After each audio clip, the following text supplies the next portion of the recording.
حدثنا أبو اليمان قال أخبرنا شعيب عن الزهري قال أخبرني عبيد الله بن عبد الله بن عتبة أن عائشة قالت لما ثقل النبي صلى الله عليه وسلم واشتد به وجعه استأذن أزواجه في أن يمرض في بيتي فأذن له فخرج النبي صلى الله عليه وسلم بين رجلين تخط رجلاه في الأرض بين عباس ورجل آخر قال عبيد الله فأخبرت عبد الله بن عباس فقال أتدري من الرجل آخر قلت لا قال هو علي وكانت عائشة رضي الله عنها تحدث أن النبي صلى الله عليه وسلم قال بعدما دخل بيته واشتد وجعه هريقوا علي من 7 كرب لم تحلل أوكيتهن لعلي أعهد إلى الناس وأجلس في مخضب لحفصة زوج النبي صلى الله عليه وسلم ثم طفقنا نسب عليه تلك حتى طفق يشير إلينا أن قد فعلتن ثم خرج إلى الناس. سا ہم کو حال دے دعویٰ ہے تیری چاہت کا اس امت گمراہ کا تیرے. جب رسول کریم صلی اللہ علیہ وآلہ وسلم بیمار ہوئے اور آپ صلی اللہ علیہ وآلہ وسلم کی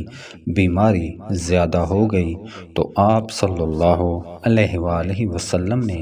اپنی دوسری بیویوں سے اس بات کی اجازت لے لی کہ آپ صلی اللہ علیہ وآلہ وسلم کی تیمارداری میرے ہی گھر کی جائے. انہوں نے آپ صلی اللہ علیہ وآلہ وسلم کو اجازت دے دی. ایک روز رسول کریم صلی اللہ علیہ وآلہ وسلم 2 آدمیوں کے درمیان سہارا لے کر گھر سے نکلے. آپ صلی اللہ علیہ وآلہ وسلم کے پاؤں کمزوری کی وجہ سے زمین پر گھسٹتے جاتے تھے.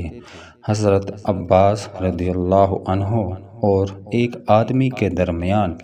آپ صلی اللہ علیہ وآلہ وسلم باہر نکلے تھے.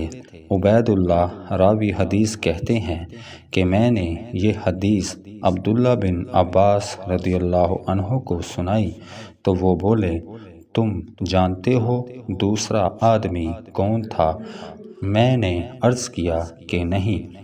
کہنے لگے وہ علی رضی اللہ عنہ تھے. پھر حضرت عائشہ رضی اللہ عنہا بیان فرماتی تھیں کہ جب نبی کریم صلی اللہ علیہ وآلہ وسلم اپنے گھر میں داخل ہوئے اور آپ صلی اللہ علیہ وآلہ وسلم کا مرض بڑھ گیا تو آپ صلی اللہ علیہ وآلہ وسلم نے فرمایا میرے اوپر ایسی 7 مشکوں کا پانی ڈالو جن کے سربند نہ کھولے گئے ہوں تاکہ میں سکون کے بعد لوگوں کو کچھ وصیت کروں. چنانچہ آپ صلی اللہ علیہ وآلہ وسلم کو حضرت حفصہ رسول اللہ کی دوسری بیوی کے لگن میں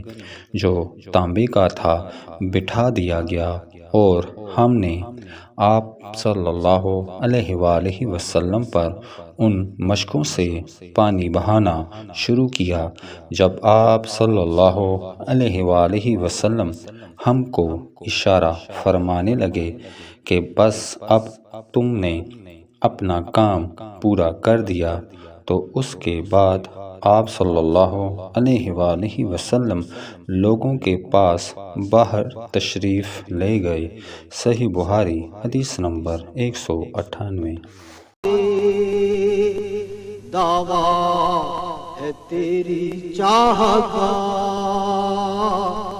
اس امت گمراہ کا تیرے سوا کوئی